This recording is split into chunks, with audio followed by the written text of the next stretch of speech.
When you start managing that and switching over to the other side and working towards what you want to work on, changes everything, girl. Changes everything.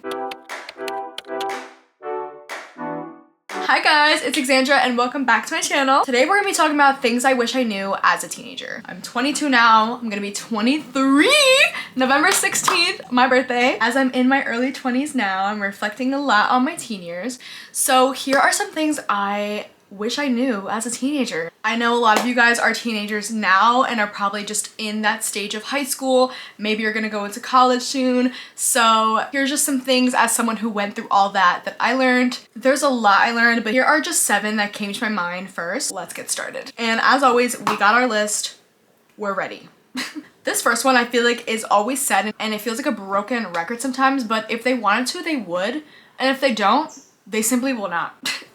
Just like that. I don't know why it took me so much brain power and time to figure that out, but like there were things people didn't do for me that others did, and I was like, wait, why is that person so willing to do this for me and this person just like won't even lift a finger for me?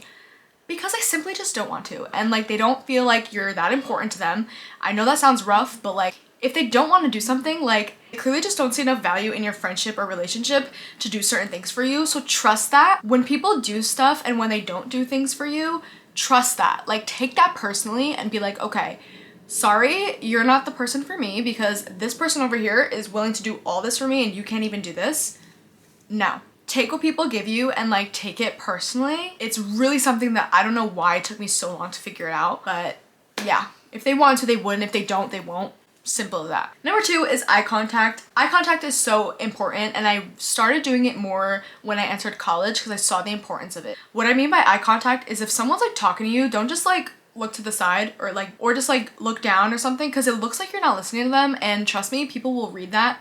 And it's just not a great feeling when people do that. Even if someone's like, oh my gosh, the weather's so nice today, you can still just be like, oh my god, yeah, you're right. Like it was raining last week and like I'm so happy it's sunny today. Like just like show interest by looking at someone when they're talking. And especially, most especially when you're introducing yourself. Because if you introduce yourself and you're like, hi, my name is so-and-so, girl, no one's gonna remember you.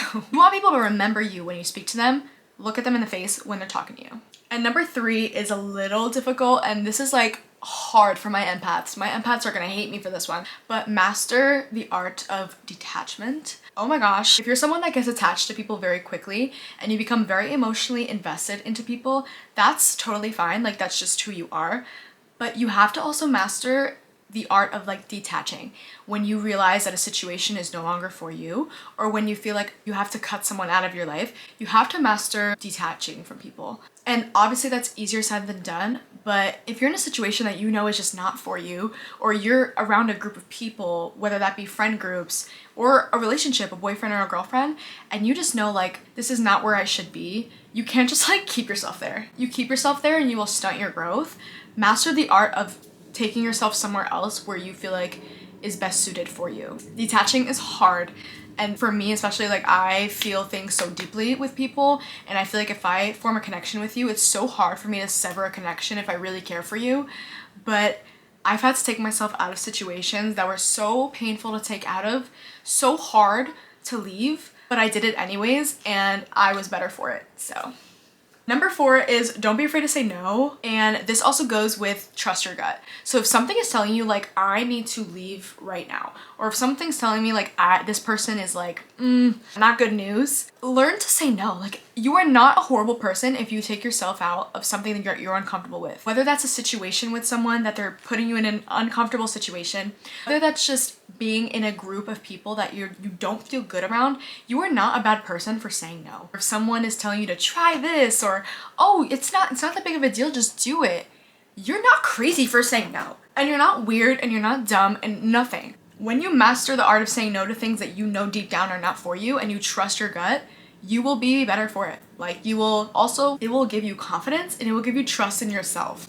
learn to say no. I struggled so much with saying no, and it put me in really not great situation. For me, it was mostly like with friends. I felt like with friends, I always had to say yes to them, or if they wanted to go somewhere and I said, no, I don't feel like going there, I was terrified that they would like never be my friend again. That just sounds so silly now as someone who's older, has like made new friends and new connections. That just sounds crazy. Like none of my friends would ever do that to me. If they invited me somewhere or they told me, hey, we're going here, and I was like, hey guys, like I think I'm just gonna sit out for this one, they would never like shun me out. Like they would just never do that to me. So when you find real friends in your life, you will realize that like real friends just won't do that to you and they won't make you feel uncomfortable. So learn to say no and trust your gut. Number 5, again, easier said than done, but stop comparing. Most people are only showing you, honestly, I want to say like 99% of people are only showing what they want to show you. And when I mean comparing, I used to compare my looks all the time as a teenager. I swore, like there was this era where I just thought I was ugly. Like I did not like how I looked. I was always self-conscious about how I looked, and I was comparing myself constantly to other girls, and that was my downfall because I spent so much time comparing rather than just like working towards things that would make me feel better about myself. The minute you stop comparing is the minute you have more time to work on things you want to work on. And obviously this is easier said than done. I feel like we live in a world of comparison. Like it's inevitable to compare yourself. Like take this advice, but like you will eventually compare yourself again. It's just like it's gonna happen. But learn how to manage it in a way it's like, okay, I see what she has, I see what I have, I would like some of what she has. What can I do to get there? Instead of being like, oh my god, this girl has such this amazing life, like look at the car she's driving, like her boy, like look at her boyfriend, he's so sweet to her. But rather than comparing what you have and what you don't have, be like, she has this, I want it too, I'm gonna find a way to get that. And you'll spend your time trying to figure out ways to better yourself and to get to where you want to go rather than just moping and being in a constant state of like, ugh, I don't have this, I don't have that. Trust me, if the comparing thing is not just for your self-confidence, it's like you are wasting your literal time comparing because you could be working towards what you actually want. When you start managing that and switching over to the other side and working towards what you want to work on, changes everything, girl. Changes everything. And number 6 is a funny one, but this is something I recently came to the realization with, and I wish I knew this as a teenager.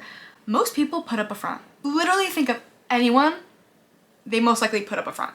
And that could be on social media, that could be in person, that could be in the workplace, that could be anywhere.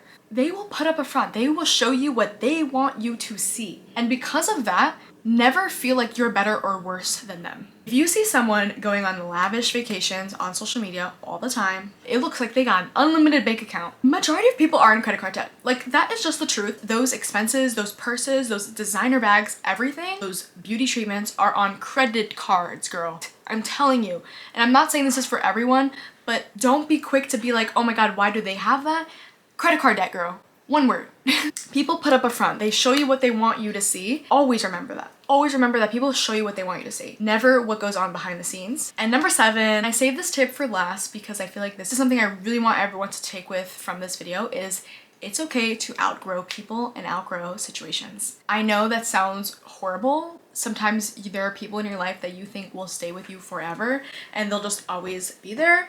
But the reality is sometimes as you grow up, and especially in the transition between high school and college, a lot of people just go in different paths, and like there is nothing wrong with like still being friends with someone and just not really speaking to them as much. You don't have to hate people. When you outgrow someone, that doesn't mean you have beef with them. That doesn't mean you hate them now. It just means like, hey, I love you and I'll always care for you, but like what I'm doing right now has nothing to do with you. What we're both doing in our life right now has nothing to do with each other. So where do we meet in the middle? Sometimes you don't. And sometimes that means you're outgrowing the person, and that is totally fine. And it's honestly so hard. Like that also goes with what I was saying about like detachment. It's so hard to detach when you feel like people will be in your life forever, or if there's a certain situation you were in that you thought was going to be the one for you and now it's not. Let's say you were going to go to one college for one major and now you're going to college for another major.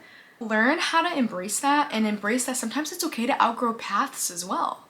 Sometimes you think you're gonna go into nursing and you end up going into business. It's okay to outgrow situations that you don't think will serve you in the long run. Point is, being a teenager is all about discovering things about yourself. It's not about being your absolute best self. Obviously, I would love for you guys to be your best selves, but being a teenager is so much about discovery. It's about discovery more than anything else. I feel like you really start to better yourself once you learn these things and put them into practice, and then you'll reach that point where you're getting to your better self. So just remember that this is a transition period. Majority of the things and people in your life right now are not not permanent. They're not going to be the ones that are in your life forever, and that's okay. Some will and some won't. But just take things with grace, learn as much as you can about yourself and the things you want to do in life, and you will flourish, babe. You will flourish.